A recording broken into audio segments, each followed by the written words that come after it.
Bonjour à tous. Alors, vous allez donc compléter aujourd'hui le cours du chapitre 7, comme si on avait été en classe. Alors, on l'a quand même beaucoup répété, ce chapitre 7, donc on va aller assez vite. Je vous ai donné le poly à compléter avant que vous partiez. Donc, chapitre 7, la structure interne de la Terre. Et donc, dans ce chapitre, on essaie de comprendre comment est fait l'intérieur de la Terre. Donc je vous ai mis que la surface du globe était séparée en deux domaines, le domaine continental et océanique, donc une croûte continentale et une croûte océanique, et on cherche à savoir ce qui est en dessous, c'est-à-dire quelle est la structure profonde du globe. On a dit ensemble qu'il fallait d'abord étudier les ondes sismiques pour connaître l'intérieur de la Terre. Alors, c'est quoi une onde sismique ? C'est une onde qui est libérée lors d'un séisme, et un séisme c'est quoi ? C'est lorsque des roches se cassent en profondeur. Alors pour qu'elle se casse, il faut qu'on soit dans un milieu où les roches sont solides rigides, ou solides cassantes, c'est la même chose. Donc il faut qu'on soit dans la lithosphère. Je vous rappelle qu'en dessous il y a la sténosphère et qu'elle est ductilaire. Donc les séismes n'auront lieu que dans la lithosphère.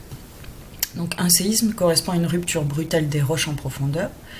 Et lorsque ces roches se cassent, elles libèrent de l'énergie sous forme de vibrations qui s'appellent des ondes sismiques. Ces ondes, elles se déplacent dans toutes les directions. Et elles partent le lieu de la rupture, ça s'appelle le foyer du séisme. Et le point le plus proche à la surface, la verticale du foyer, ça s'appelle l'épicentre. On enregistre les ondes sismiques en surface grâce à des sismographes. Et donc l'enregistrement qu'ils font, ça s'appelle des sismogrammes. On l'a dit aussi, il existe plusieurs types d'ondes. Celles qui nous intéressent, c'est les ondes PES, parce que ce sont des ondes de volume, elles vont se propager à l'intérieur de la Terre. Il existe un autre type d'onde qui s'appelle les ondes de surface, les ondes LOV. Elles, on s'en fiche un peu, puisque elles arrivent en surface, elles font des dégâts. Mais par contre, elles ne vont pas à l'intérieur de la Terre, donc en fait, elles ne nous intéressent pas pour connaître la structure interne de la Terre.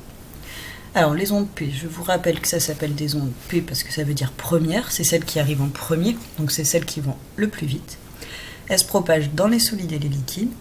Et juste après l'arrivée des ondes P, il y a l'arrivée des ondes S, qui s'appellent les ondes S parce qu'elles sont secondes, c'est-à-dire qu'elles arrivent en deuxième. Donc elles vont un peu moins vite. Ces ondes S, elles ont la particularité de ne se propager que dans les milieux solides et pas dans les liquides. Alors, qu'est-ce qu'il faut que vous reteniez ? Pourquoi on étudie les ondes sismiques ? Parce qu'elles apportent plusieurs précisions sur la structure interne de la Terre. Alors là, s'il vous plaît, vous prenez quelques notes. Ces ondes sismiques, la première chose qu'on retient, c'est ça. Donc je vous demande s'il vous plaît de refaire ce dessin. On retient qu'une onde sismique, quand elle traverse un changement de milieu, ça, ce trait-là, qui s'appelle aussi une discontinuité, donc je vous demande de le refaire s'il vous plaît, elles arrivent du foyer par un rayon incident, c'est-à-dire que ce sont des ondes directes qui arrivent. Quand elles arrivent sur la discontinuité, il leur arrive deux choses. Il y a une partie des ondes qui est réfléchie dans le même milieu, donc qui repart dans le même milieu, et une partie des ondes qui est réfractée dans le second milieu. Réfractée, ça veut dire qu'elles changent de direction. Là, elles étaient comme ça, et puis là, elles changent d'angle, elles sont réfractées dans le deuxième milieu. Il leur arrive aussi autre chose, c'est qu'en changeant de milieu, elles changent de vitesse. Donc, s'il vous plaît, vous reprenez ce schéma et vous écrivez que lorsqu'une onde traverse un changement de milieu, autrement dit une discontinuité, elles vont d'une part être réfléchies dans le même milieu, être réfractées dans l'autre milieu, autrement dit changer de direction, et elles vont aussi changer de vitesse. Donc on retient, s'il vous plaît, que tous les changements de milieu de la Terre vont être visibles parce qu'on verra des changements de direction des ondes et des changements de vitesse. Alors justement, donc si on reprend le cours, quelles sont ces différentes discontinuités sismiques à l'intérieur de la Terre ? Autrement dit, quels sont ces différents changements de milieu ? La première discontinuité sismique vers la surface s'appelle le MOO, et donc elle sépare ce qu'on appelle la croûte du manteau. Alors là, vous avez de la place aussi. Le but, c'est donc d'expliquer comment on a découvert le MOO. C'est ce que vous aviez fait dans vos notes. Alors, comment on a découvert le MOO ? Je vous rappelle que ce monsieur, Maurovicic, il a étudié des séismes en surface. Il a mis des sismographes, des stations d'enregistrement pas très loin. Et sur ces sismogrammes, il a vu arriver 2 trains d'ondes PS. Alors ici, il n'y a que les ondes P, mais ça serait pareil pour les ondes S. Il a vu arriver des ondes PS directes, donc qui arrivent en premier parce qu'elles ont pris un chemin court. Et il a vu aussi arriver une deuxième série d'ondes PS qui ont fait ce trajet. Donc des ondes PS qui ont été réfléchies sur une discontinuité, la première qu'elles ont trouvée, qui s'appellera donc le MOO. Donc s'il vous plaît, vous noterez bien ça. Donc il découvre qu'une station sismique qui est proche de l'épicentre d'un séisme enregistre 2 fois des ondes P et 2 fois des ondes S. Il explique cela par l'arrivée de 2 types d'ondes PS qui n'ont pas parcouru le même chemin, la même distance. Les ondes PS directes, elles arrivent en premier, et les ondes PS qui sont réfléchies sur la discontinuité arrivent après. Et ces ondes réfléchies sont donc la preuve qu'il existe une discontinuité pas très profonde, le MOO, et elle sépare la croûte du manteau. Le schéma explicatif, c'est le suivant, je vous laisserai le noter s'il vous plaît. Donc un foyer, des ondes directes PS qui arrivent en premier, et des ondes PS qui sont réfléchies sur le MOO. Le MOO, il est ici. En orange, vous avez la croûte, et en gris, vous avez le manteau. Celles-ci, elles sont réfractées, mais on ne les voit pas revenir à la station. Celle qui nous intéresse, c'est les ondes réfléchies.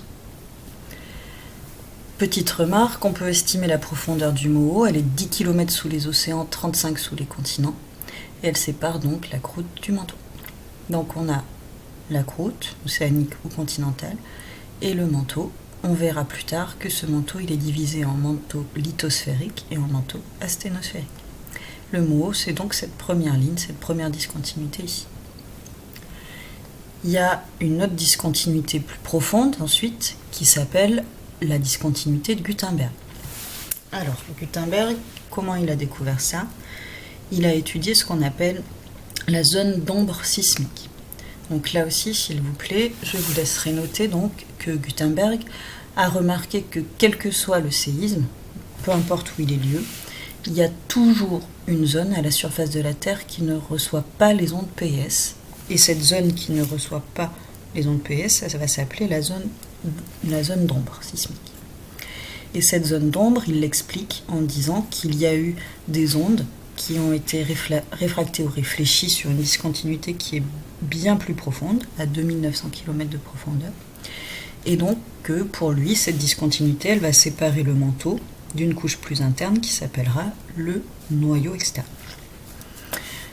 Au passage, les ondes S ne traversent pas cette discontinuité. Or, elles ne traversent que les milieux solides. On en déduit donc que la Terre elle est solide jusqu'à 2900 km et puis qu'elle devient liquide dans le noyau externe. Voilà ce que ça donne l'explication de l'analyse de Gutenberg. Voilà un séisme qui a eu lieu ici, son foyer est là. On a des ondes PS qui partent. Ici, vous avez des ondes PS, pardon. Celles-ci sont directes, elles arrivent au sismogramme. Celles-ci sont réfractées. Et elles ressortent en étant réfractées. Alors elles seront réfléchies aussi, mais elles ne sont pas dessinées sur le dessin. Celles-ci sont réfractées aussi. Et quoi qu'il arrive pour n'importe quel séisme, il y a une zone ici dans laquelle il n'y a pas d'onde qui arrive, c'est la zone d'ombre sismique. Et donc elle s'explique parce qu'il y a cette discontinuité. Si elle n'y avait pas été, il y aurait encore des ondes qui arriveraient ici. Donc Gutenberg, il en a déduit que la Terre, elle possédait un grand manteau et qu'au milieu, il y avait donc, un noyau, en tout cas un noyau externe liquide. Cette découverte, elle a été complétée par la découverte d'une discontinuité au sein du noyau qui s'appelle la discontinuité de Lehmann.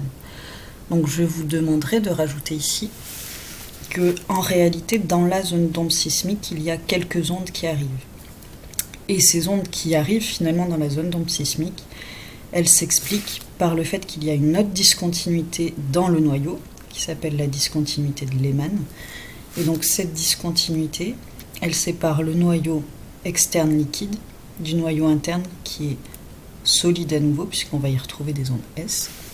Donc je vous laisse noter, s'il vous plaît, que Lehmann a découvert en réalité l'arrivée de quelques ondes dans la zone d'ombre sismique, et elle a expliqué leur existence par le fait qu'il existait une autre discontinuité qui sépare le noyau externe du noyau interne. C'est la discontinuité de Lehmann, située à 5100 km de profondeur. On a dit également ensemble qu'il y avait une autre discontinuité qui se trouvait dans le manteau, autour de 100 km, et que cette discontinuité s'appelait la LVZ. Alors comment on a trouvé ça? Parce qu'en étudiant cette fois la vitesse des ondes, on voit ici, je vous rappelle, que les ondes S et P ont une vitesse constante. D'un seul coup, elles accélèrent, c'est le mot. Elles gardent une vitesse constante, et puis d'un seul coup, toutes les deux ralentissent, qu'on soit sous les continents ou sous les océans.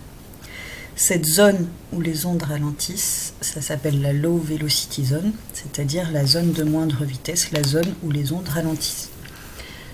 On a donc ici, de là à là, la croûte, puis de là à là, le manteau, mais ce manteau au-dessus de la LVZ va s'appeler le manteau lithosphérique, et en dessous, on aura toujours du manteau, mais en dessous de la LVZ, ça va s'appeler du manteau asténosphérique.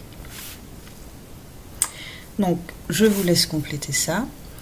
Les études de vitesse de propagation des ondes sismiques ont montré une zone dans le manteau où les ondes PS sont ralenties. Elle s'appelle la LVZ.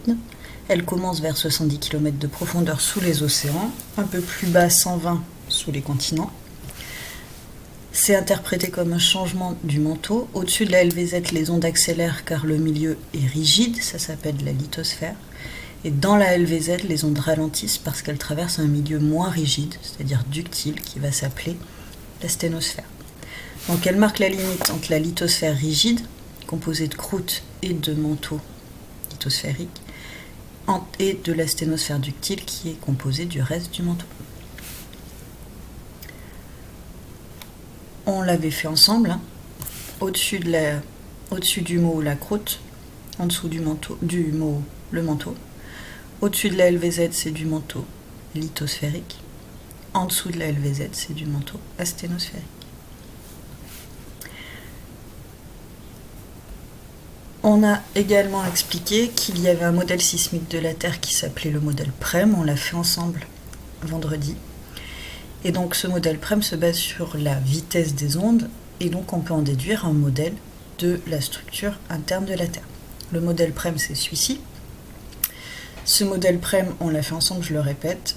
Quand les ondes, au départ, là, ici, dans les premiers kilomètres de la Terre, ont une vitesse constante, on est dans la croûte, puis elles accélèrent sur le mot, puis elles ont une vitesse constante dans le manteau lithosphérique, puis elles ralentissent sur la LVZ, puis elles se propagent dans le manteau asténosphérique, et la fin du manteau inférieur, puis elles ralentissent sur la discontinuité de Gutenberg, puis elles ont une vitesse qui accélère mais de façon constante dans le manteau, dans le noyau externe, puis elles accélèrent, c'est la discontinuité de Lehmann, pour avoir une vitesse constante dans le manteau interne, dans le noyau interne.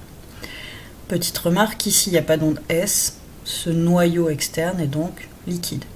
Là il y a des ondes PS, là aussi, la croûte, le manteau lithosphérique, la sténosphère et le noyau interne sont donc solides. Vous remettrez donc les couches de la Terre ici, avec leur nom, le nom des discontinuités, et vous préciserez si ces couches sont solides ou liquides. Et ici, là, dans cet espace, je voulais que vous fassiez une coupe de la Terre avec toutes les données que l'on possédait. Ça donne ça, hein, d'accord? Vous n'oubliez pas aussi de mettre une accolade pour dire que la croûte plus le manteau lithosphérique, ça correspond à la lithosphère. Donc, vert foncé, croûte, vert clair, manteau lithosphérique, asténosphère en dessous, noyau externe, noyau interne. Et ici, on aura les discontinuités dans l'ordre. C'est MOO, LVZ, ça là on oublie, Gutenberg et Lehmann. Alors, les données thermiques, c'est le dernier TP qu'on a fait ensemble. On a étudié le géotherme de la Terre. Voilà ce géotherme de la Terre. Le géotherme, c'est l'évolution de la température en fonction de la profondeur. Ce géotherme, on voit que la température à l'intérieur de la Terre augmente, mais de façon constante, dans la lithosphère. Puis d'un coup, cette augmentation change de vitesse, puis ça augmente, puis c'est à nouveau plus faible. Alors, on a fait ensemble, vendredi dernier,